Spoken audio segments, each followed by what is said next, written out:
We are in a series that we're kicking off this weekend. It's called Fragile, and we're glad you're here for it. We are going to do this for several weeks and just kind of talk about really what's happening oftentimes to humanity on the inside. We're using this packaging theme to kind of set the stage for what we're talking about in our times together over the next several weeks. If you were to ship a package, across the country or even somewhere in state, and it was pretty valuable what was inside, you would, of course, probably do a good job trying to box it up and make it look good on the outside, padding on the inside, and then I think you would probably hope that by the time it goes from your place to somebody else, you would hope it would not look like this upon arrival. Now, some of you have gotten packages like this. It was something really important, and even though these words fragile were there, somebody clearly ignored it, and yet you could probably live with the fact that, okay, it got a little damaged on the outside, but your hope in that moment is, okay, though it is damaged on the outside, let's just hope it's okay on the inside.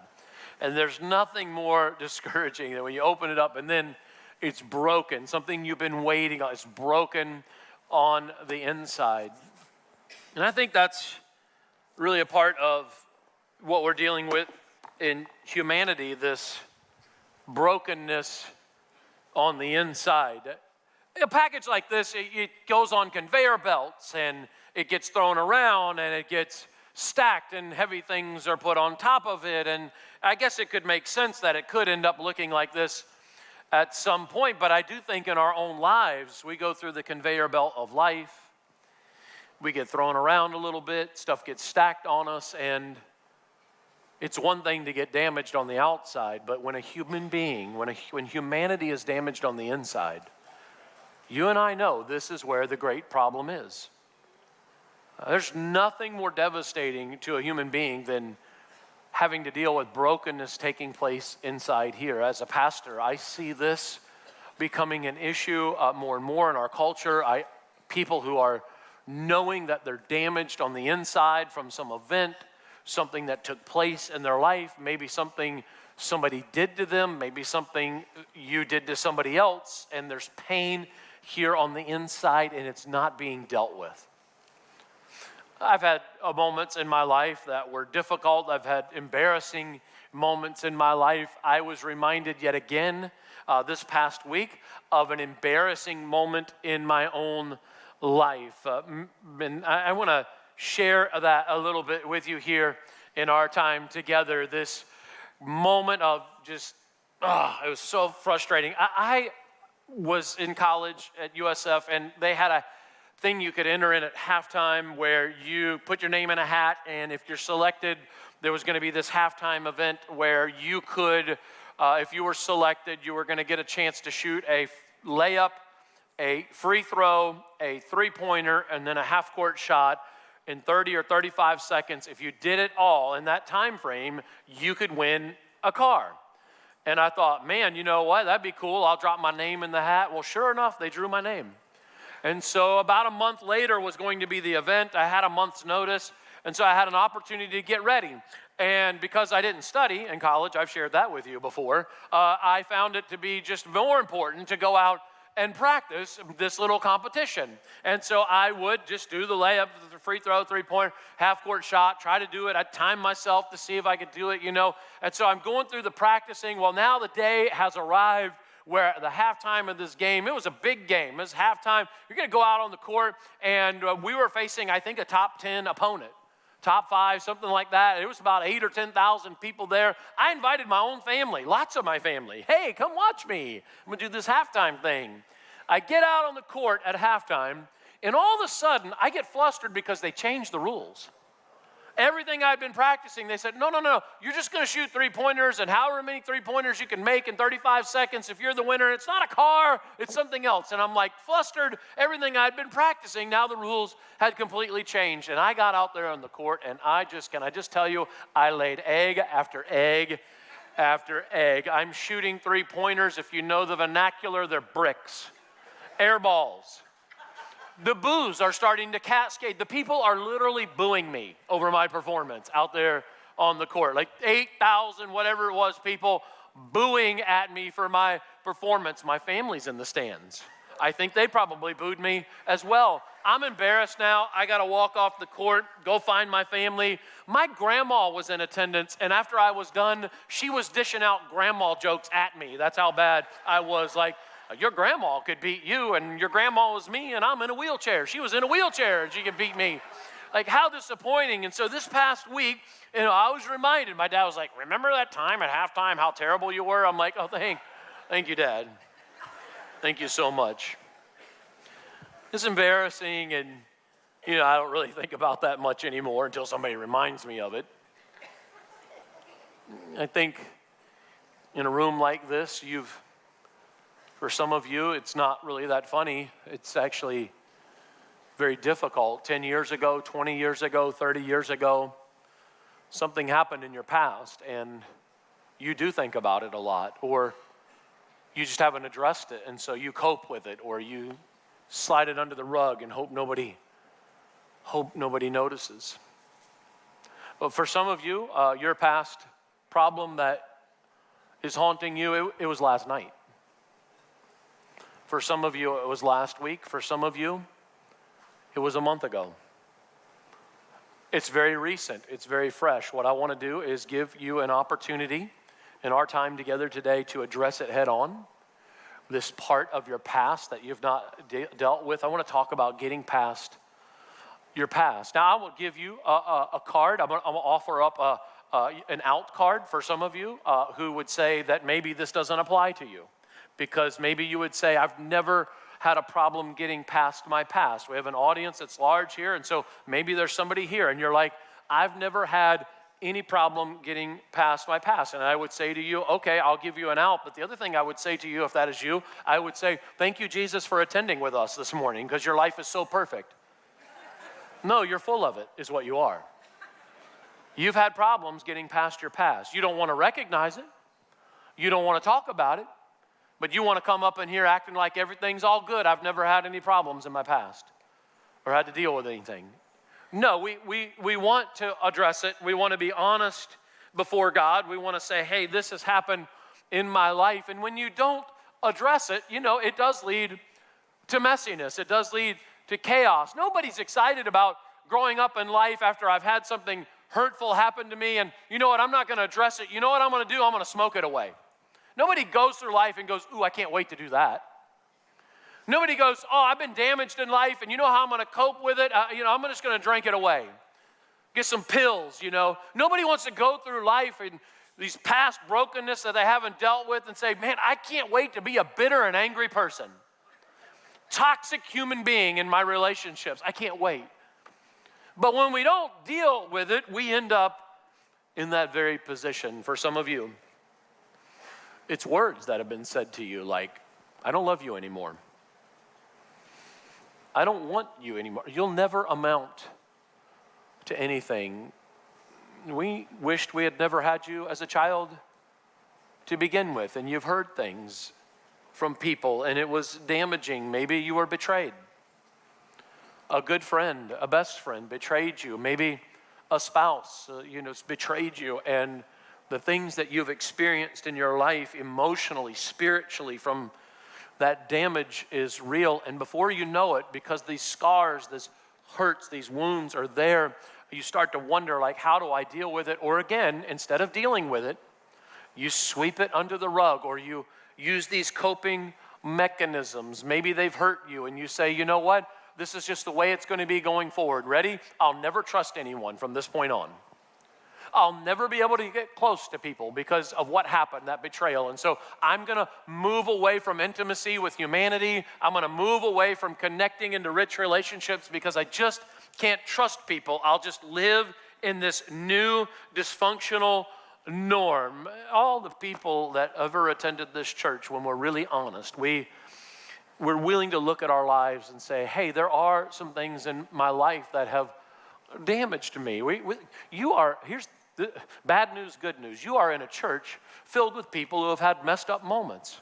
You are in a church filled with people who are willing to say, I've messed up myself. You're in a church with some messed up people. In fact, let's just kind of get this out of the way right now in our time together. Turn to somebody next to you and just say, you're messed up. Just go ahead and say it. Just go ahead and say it. That's right. No, you're messed up. That's right. All right. You're going too long. Some of you have enjoyed it. You've been waiting to tell somebody that. You're messed up, Pastor. Thank you. I am messed up. That's right. The great cry out from David. Psalm 109 and verse 22. For I am poor and I am what? What's that next word? I'm needy and my heart is, what's that word? Wounded. God, I'm crying out to you. My heart is wounded within me. Help me, Lord my God, save me according to your unfailing love. Let them know that it is by your hand that you, Lord, you have done it. It's got to be about inviting God into our wounds and into our hurts. And if you are in need today in our time together of dealing with something, uncovering something, not coping with it any longer, coming to the truth about who God says you are in the right place. Just so you know, this is exactly one of the reasons why Jesus came. Humanity is hurting. Humanity is broken. Humanity is lost. Yes, to forgive us of our sins so that we can have a relationship with God, but to heal the brokenheartedness. In fact, Jesus talks about this very thing as he introduces himself at the beginning of his ministry. He walks into the temple in this very famous text where he goes back to a text written hundreds of years prior, predicting the Messiah is coming. He's going to heal the brokenhearted. Jesus enters the temple, steps in this moment. Here's what it records in history in Luke chapter 4. And the scroll of the prophet Isaiah was handed to him. All right, and he unrolled it, and he found the place where it is written hundreds of years prior about our Messiah that is to come. The Spirit of the Lord is on me, because he has anointed me to proclaim the good news to the poor. He has sent me to proclaim freedom for the prisoners, the recovery of sight for the blind, to set the oppressed free, to proclaim the year of the Lord's favor. And then in this great mic drop moment, he rolls up the scroll, gives it back to the attendant, and sits back down. The eyes in the synagogue were fastened on him, and he began saying to them, today the scripture is fulfilled in what you're hearing. He's saying, I am the Messiah, and I have come to heal the brokenhearted.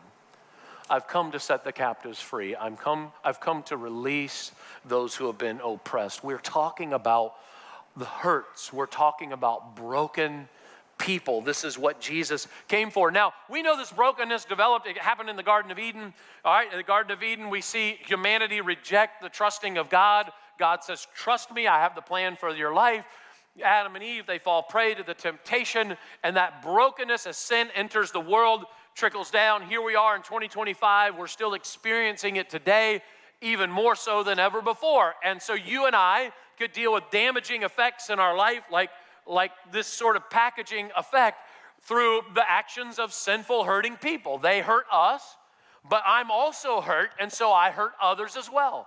And this sort of multiplies and replicates over and over again. And you're left with a choice, right? Am I inviting Jesus into my wounds to heal my broken heart? Or, again, cover it up, hide it, which is what Adam and Eve did. Do we try to pretend like it's not there? Do we cover up and try to make excuses? Or do we invite God in for the healing? We have a work that we do here on Monday nights at 7 o'clock here at our church. It's called Celebrate Recovery. And at Celebrate Recovery, they deal with stuff just like this that we're talking about in our time together. At Celebrate Recovery, it's free. You don't have to sign up. You can just show up. They're here tomorrow at 7 o'clock, helping people deal with what they call life's hurts, habits, and hang-ups. Okay, so in that vernacular, what is a hurt? I put this not in your notes, but we'll put it up on the screen here. A hurt is something that has happened to me in the past. Somebody did something to me. What is a hang-up? A hang-up is when I can't get past my life mistakes, my own mistakes that I've made, things that I've done to other people. A habit is how I'm going to cope with it or cover up the pain by attempting to maybe feel better or made whole. I'll drink it away and then I'll feel better. Oh, but then the low is even lower. I'll smoke it away. I'll do something, medicate myself to make it go away, but it leads to an even deeper, darker spiral in our life. And so these are not the answers, right? What do we need to we're inviting God in. We know that the portrait of brokenness is ugly when we don't invite God in. I put some of these in my notes as well. We'll put these up on the screen. When you're broken on the inside, you have low self-esteem, you have shame, you have regrets, you start hiding, you get angry, you find ways to cope, you develop addictions, you go into isolation, withdrawing, you have broken relationships. Because you're broken, you break relationships. You have fake living. This is not how you were meant to live, so you live a different way in your life. You become emotionally unhealthy. These results, right? This is a part of the pathway of not discovering healing for your hurting heart. And so what I want to do in our time together is I'm going to give you, I think, 3 critical steps that you can take today, this morning. In fact, we're going to do something that we don't often do, but in just a little bit, I'm going to give you a chance to very, very real, very directly address it head on by taking a step, a very real step towards God for direct healing in your life starting today. We're going to do it just a little bit. I want to give you these 3 things first. Here's the first thing in your notes, and I hope you're taking notes. I heard this week that the devil loves non-note takers. Yeah. And so if you don't want to take notes, the devil loves you. All right, so I hope you're taking notes. Here's the first thing in your notes, if you want to write this down. Ask God to help me renew my mind with truth. If you've been damaged and you haven't healed from it, you have absolutely been rewired with lies. The enemy is a liar. He's a deceiver. He's a liar. And you're in the position you're in because you are dealing with the enemy's deception. In other words, if somebody hurt you, that person was lied to, that person bought into lies and deception, and so now what they did to you, you're a product of those lies and that deception, and now it kind of gets stuck in you if you don't deal with it as well. You did something to somebody else that you regret, that you feel shame for, a bad decision in your life. You were believing in that moment lies of the enemy. And if you don't address it head on, what you end up doing is living in this new normal that says, I guess I'm going to just operate going forward in this lie. It becomes my new truth. It's not truth. It's not of God, but you've started embracing it for the story of your life. The shame, the embarrassment, the hiding in darkness, staying back in life. You don't know the truth. It hasn't set you free. And so you operate in this new realm of brokenness, and you just say, this is the way, I guess it'll always be. I remember, and I've shared this over the years, but when I first got married to my wife 28 years ago, when we got married, I was not a believer, and I did not know what it meant to be a godly husband. I did not. Now, I believed the lies of the culture. I believed what other people said marriage was, and some of those things, as men banter about, are very unhealthy.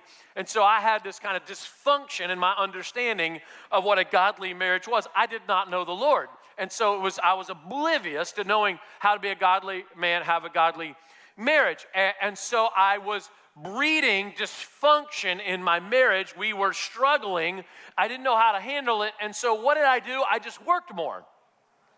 I went to work, and I could do really good at work, and people liked me there, and seems she doesn't. So what I'll do is just go to work. Rather than say, God, I need your help. God, I don't know how to handle this thing as a marriage. I want to know your truth for my life. I buried it. I covered it up with workaholism, just going out kind of doing more and more of this because I was dysfunctional over here. Many men do this right now. There's some of you right now within the sound of my voice. You would love to work more than deal with the struggles in your marriage at home. All right? And so this is a problem. This workaholism was how I would bury and cope and deal and hide with some of my marriage problems. You say, well, that's not much of a confession. You worked more and you struggled in your marriage. No, I'm telling you, that's a big deal. When you're abandoning your wife, that's a big deal. All right, and so I had to learn the truth. Now, how did I discover the truth? I came to know Jesus Christ, and I started digging into what it meant to be a godly husband. And so now I could say that I've operated in a way that is completely different than that time in my life. It happened because I decided to come to know what the truth is for my life. And I developed my relationship with God. I developed my marriage. I developed my family, a love for my kids, being there for them along the way. I had to address this wrong, lying mindset for my life. Some of you need to do that today. And it does start with the mindset, right? What is that famous text that reminds you and I of, it starts with our mind? Romans 12:2 says this, do not conform any longer to the pattern of this world, but here's what we're going to do. We're going to be transformed by the renewing of our what? Mind. That comes by bringing the lies to the feet of Jesus and saying, God, I want to start knowing your truth for my life. Somebody said, I'll never amount to anything, but God, that's not what you say about me. Somebody said I was not going to be talented enough. Somebody said I'll never be good enough, but God, that's not what you say to me. And so I'm bringing that lie to the feet of Jesus, and I'm embracing that truth. Somebody told you, you'll never find a godly man. Hey, so lower your standards. All right, believe the lie of the enemy and lower your standards. You never find a godly woman, so I'm just going to lower my standards and buy into the lie of the enemy and lower the bar of the standard for my own life. No, these are the lies of the enemy, bringing them to Jesus, a renewing of our mind. Ephesians 4:22 says this, you were taught to put off your old self as a believer, the power of Jesus Christ, the power of Christ in your life, which is being corrupted. Your old self was corrupted by, here it is, deceitful, that's lying, desires. And how are we made new? We are made new. How? In the attitude of your, where is it at again? In your mind. You're replacing the lies of the evil one with the truth of God. You've got to seek the truth of God. If you don't hear anything before you leave, I need you to hear this. In your life, if you don't make the decision to let your past die, your past will never let you live. And some of you are not living right now in life because you haven't been willing to say, how do I let that past die? If you don't deal with your history, you will not experience your destiny. You will get stuck day in and day out with the old hurts and the old pains and the old struggles. And so I put this in your notes. What wrong mindset do you need to bring before Jesus today that says, hey, this needs to be renewed in my life? I'm saying, God, I know what it is. I see the lies that I've been believing. And so, God, from this moment forward, I want to know your truth. Here's the second thing. Ask God to help you restore what is lost. To restore what is lost. God is the restoration specialist. He's in the business of restoring things that are broken, things that are damaged, things that feel lost. He is the restoration guy. And we have to see that and know that just because I may have experienced some kind of damage, that no, I don't have to sit in that. I remember when my wife and I got a new minivan many years ago. We had a minivan for 10 years. And we beat it up, dinged it up, all kinds of problems, right? We sold that, got a new minivan, all right, because we had kids, we're hauling around, people were hauling around, and so we got a new minivan. We were so excited when we got the new minivan because it was all clean, no bumps, no dings, no damage, no nothing, until I drove it one day. I had to take some people home, a family home, from a church event, and so I took them home. Pulled into this driveway. It was at night. I parked the car. And then I backed out this nice new minivan, backed it out and keep backing out. And then I hear, I get out of the car. I walk to the back and I've hit with my bumper. I've hit a tree. Now I do know this. I'm sure of this. The tree that I hit was not there when I pulled into the driveway. I'm pretty sure that when I parked the car and they got out, somebody put the tree there. And then I backed into it. But, this was frustrating because, we had this nice new minivan and now the bumper is crushed in. Like, for me to see that was just like I wanted to throw up, because, oh, my gosh, I've gone out and damaged this minivan. And I know what I really want to do is get it fixed because it makes me sick to even look at the fact that, like, I did this to the car. It makes me sick. I got to get this thing repaired. I would walk past it time and time again. I got to get this bumper repaired to get this thing looking like new. And day in and day out, I kind of walked past it and I wouldn't get the thing fixed, And I know some of you are like, what's such a big deal about getting it fixed? Because some of you are really from the South and you're like, what's wrong, man, with a little bit of dings and stuff? Because, in the South, if you're not rubbing, you ain't racing. And so you're very proud of the dings that are on your car and you don't want to get them fixed. But for me, I'm like, oh, man, this is so painful. We held that minivan for 10 years and we never got that bumper fixed. We made all kinds of excuses. Oh, we'll get to it one day. We don't have the money now. Maybe we'll get it fixed a little bit later. Kept putting it off. 10 years later, we actually gave the minivan to a family in our church because they needed a car. We gave it to them and they drive it around, and when they pull into the parking lot, I still see it. There it is right there. I'm like, oh, those poor people, guys, still driving around my damaged car. It's these reminders, right, of damage that you could get fixed, like you could, but you make excuses. You say, just not now, I'll delay it. I think we do that with the damage in our life. One day I'll address it. One day it'll come to the forefront. One day I'll just deal with whatever may be broken. No, we're crying out to God and saying, I don't have to live in this damaged way. God, you are a restoring God. Psalm 71:20, though you have made me see troubles, many and bitter, you, God, you will restore my life. You're going to bring restoration to my life. And what is that next word? Again, we keep turning to God for restoration because we're in a broken world. And from the depths of the earth, you're going to lift me up. You're going to bring me up. God specializes in restoring broken things. Again, it's why Jesus came. God specializes in restoring things that seem lost. The heart of God, it's this desperation for humanity. There's an entire set of parables and an entire chapter in Luke chapter 15 in the Bible as a portrait of God's desperation to connect with you.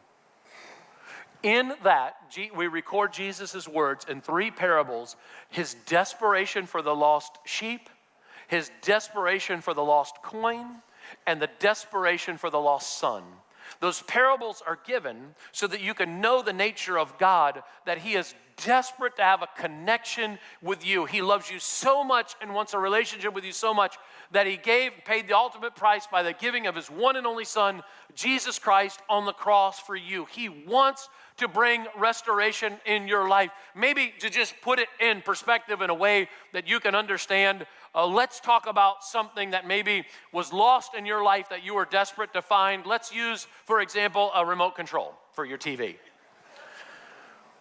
If you have ever not been able to find the remote, you're going on a mad search for it. Now, men and remote controls, we are really unusual. A man wants the remote. All right, so we want it in our hand, and it's not really about what we're watching now, it's what we could be missing. So we want to change the channels. That's what we do. Let's find something else. Something beautiful that has happened for men and sports, and I don't know if some of you know this, but now, through some of the cable providers, streaming providers, we can watch 4 games at once. That's awesome. I love that. But it's not enough. We still change the channel. What else are we missing? Men do this. I can tell you this. If I've lost the remote control, I'm throwing cushions. I'm lifting up the rug. I find a strength that I've never had before to suddenly lift up the couch and look under the couch for the remote control. It says mad search, where is it? Where is it? And in the natural, we see that in a very supernatural way. It's a small little slice, sort of related to the parables that we see in Luke 15, that God is turning things upside down so that he can have a relationship with you and to connect with you and to heal your hurting heart. Jeremiah 30:17. But I, God, I will restore you to health, and I will heal your wounds. And you think for a little bit, well, I think it just went away. I think it's no big deal. I think I don't have to address it. And then you hear a song on the radio, and it reminds you of a broken moment, and you sink back into this hurt. Or you see her or him on the street, somebody that damaged you or hurt you. They posted something, and you sink back into the brokenness of the moment and back into the dysfunction. And why does that happen? It's because you've not addressed fully healing of your heart to be able to let God bring restoration to a place where these things don't affect you any longer. Those are the dashboard warning lights that say you have not healed from that damage, that hurt, that low place in your life. I know that it's hard for us to sometimes, we look at it and we say, God, you're looking at my broken heart. Like, do you really see a restoration plan for me? Do you really see that you could make me whole? And his answer to you, if you seek him out this morning, is yes, I can bring this thing into completion. Things can ultimately become whole. I put this in your notes. Let's just ask ourselves. Let's do an evaluation. What does God want you to restore in your life? Let's be honest about it. And I think, again, you have an opportunity in just a little bit to say, I'm bringing that to you, Lord. I'm not going to stay this way any longer. I'm not going to settle. I'm not going to make excuses about the dents in my life. I'm going to let you, God, be the author of restoration. And he already knows what you're hurting with. He knows the dents already. It's not a secret to him. It's a matter of you kind of opening up those floodgates of healing by saying, God, I see what it is. I recognize it, and now I'm willing to bring you into the mix. He already knows the damage. He knows about your affair. He knows about your addiction. He knows about your adultery. He knows about your abortion. He knows. He knows where you're hurting on the inside, and so you're bringing it to him. Romans 8:1 says, therefore there is no condemnation for those who are in Christ Jesus. God wants to release that shame, that pain, that regret, that hurt in your life. Listen to me, he has amazing plans for you. You were fearfully and wonderfully made by a design, by a purpose, by a creator for you. We live in a culture today that doesn't want you to believe that. They want you to think that you magically got here by pond scum. Because if there is no designer, if there is no creator, then your life doesn't matter. It's worthless. And there are people living in this hopeless vibe of their life. They're living there, and they don't even know, like, there's a designer and a creator that made them and designed them. It is not from goo to you. And that's how you got here, by way of the zoo. That is not how it was set up. God said, no. I wired you, crafted you, designed you. You are fearfully and wonderfully made. I have a purpose for you. And in your restoration, you will discover that more richly for your life. But you are missing it if you are still stuck in those pains and that brokenness. And so I say to you, let's be honest about where we need restoration. And here's the third one, and this is oftentimes the most difficult. Ask God to help you release your offenders. Forgiveness. God, I'm going to ask you to, today, in a very bold step, taking the step to say, a person has offended me, and I'm going to release them from that offense. Because, you see, they're moving on with their life, and you're still toxic because you haven't forgiven them. They're moving on, but you're carrying the mess on the inside. And so we always say this, right? Forgiveness is not for the other person, it's for you. And so you're releasing that. For some of you, you are the offender. And for some of you, you've been offended. In fact, we've played both of those roles, all of us in our life. We've offended others, and we've been offended. And if we've offended others, we can bring that before the feet of Jesus. And where we can apologize to humanity as well. But if somebody's offended you, you just have to do business with God. Colossians 3:13, bear with each other and forgive whatever grievances you have against one another. Forgive as the Lord forgave you. Forgive as the Lord forgave you. God had a grievance with you. He did. You had sinned and fallen short of the glory of God. You had a debt to pay. But Jesus paid that debt on the cross, and you received it, and you received the forgiveness of your sin.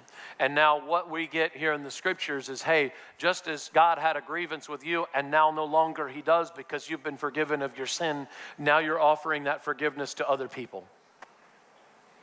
For some of you, it's time to lay it down. Just to lay it all down. I'm releasing the offender today, starting today. And you just need to take that step, and you need to be bold about it before you leave. That step, though, it is not easy. It's critical. And I think sometimes we see it the opposite way. What we think is, I've got this anger card. I've got this pain card that I've been holding on to. They've hurt me so deeply. And at just the right moment, here's what I'm going to do. I'm going to lay this card on the table and destroy them for what they did to me. And oh, buddy, I'm just waiting. I'm going to blitz them online or talk trash to somebody else about them and tear them down with my words or my action, or I see them, I'm going to do something to get even with them. And so I'm holding on. I just can't wait. And I'm going to put it down at just the right time.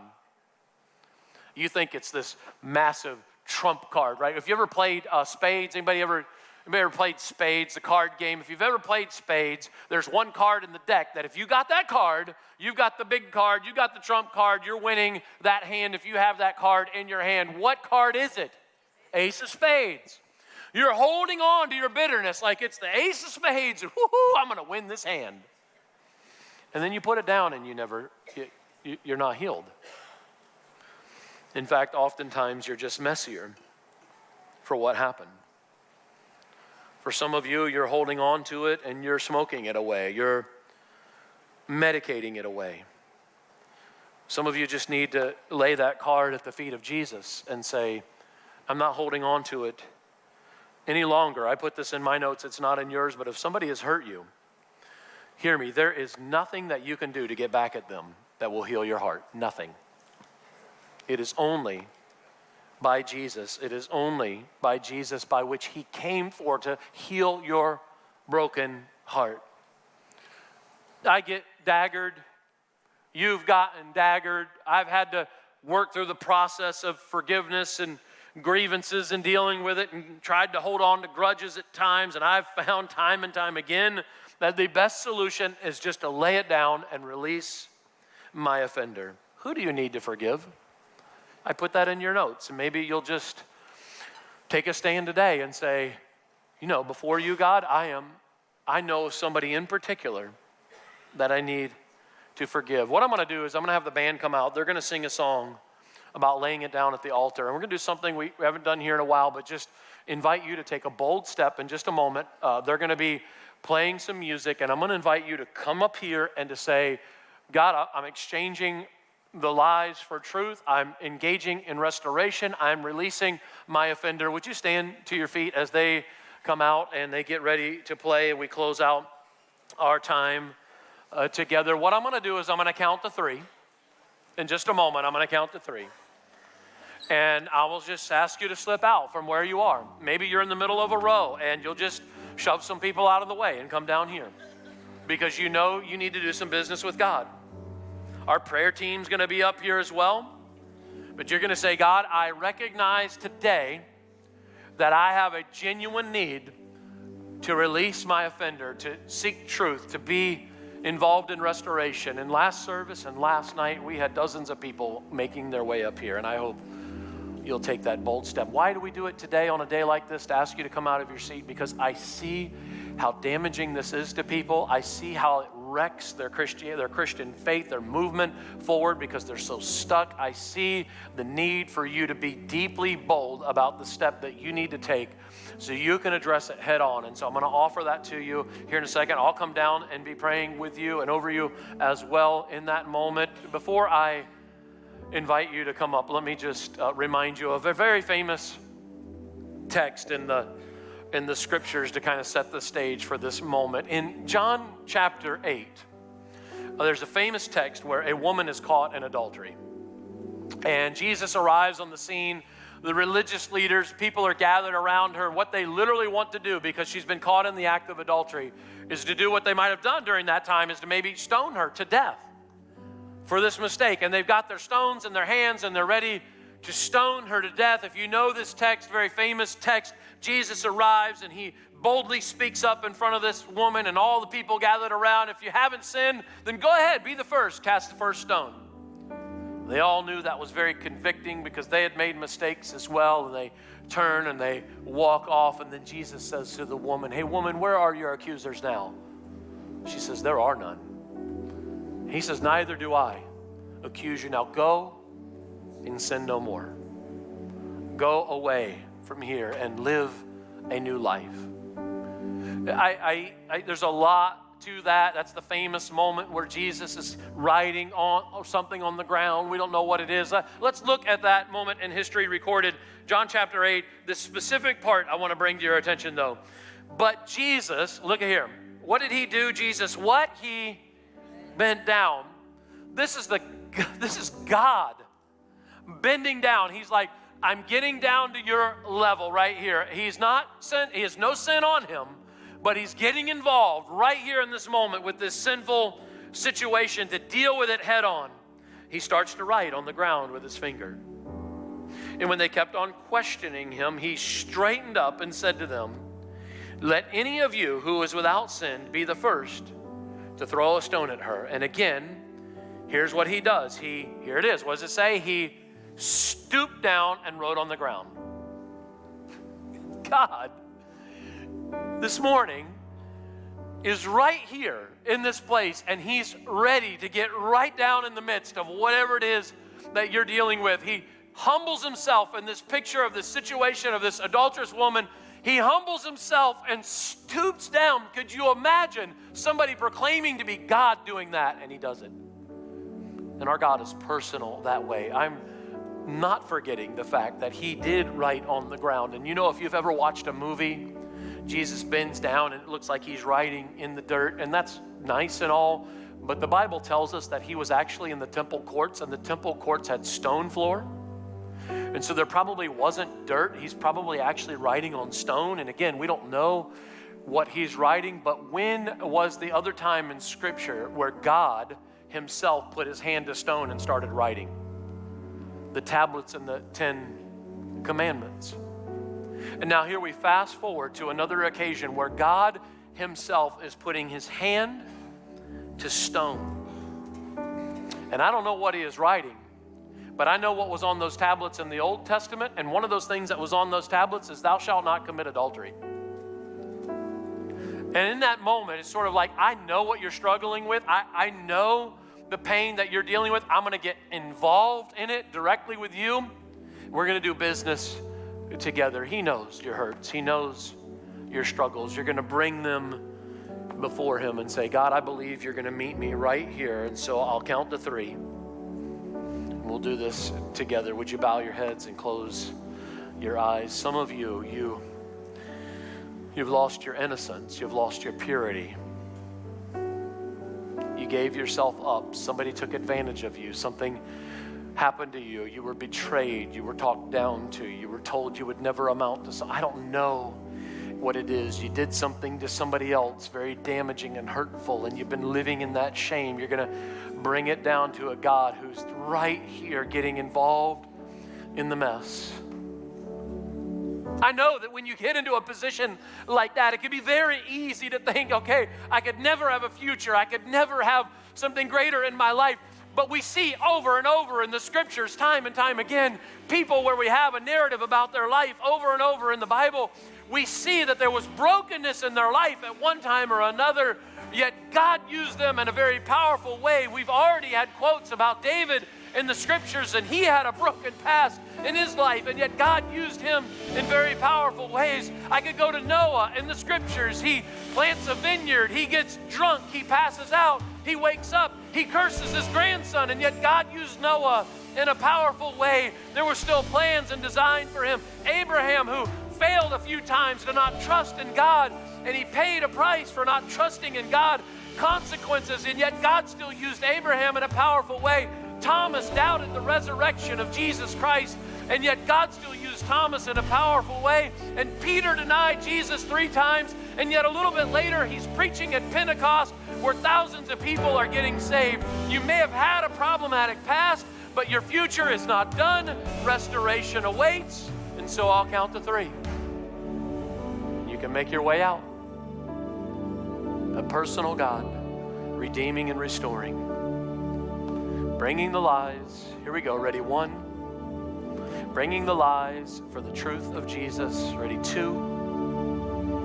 I'm embracing restoration for my life. Ready? 3. I'm releasing the offender. start making your way now. The band's going to play. Slip out from where you are. People are already coming. People are already here. Just slide on out. Right now, we're going to pray together. Y'all go ahead, take it away. I'll join you down there.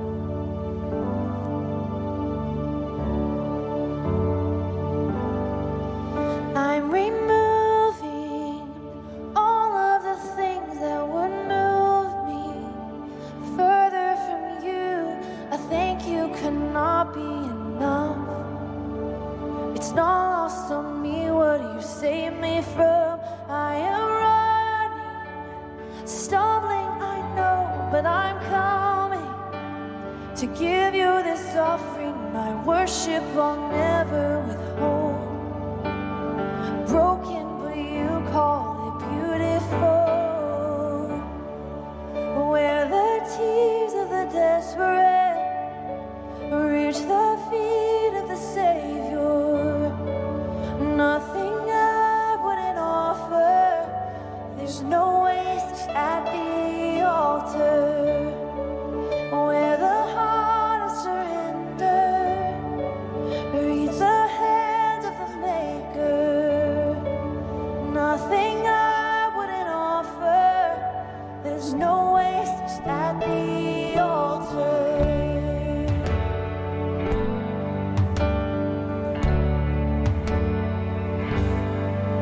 Things I treasure, oh, couldn't come close to your presence.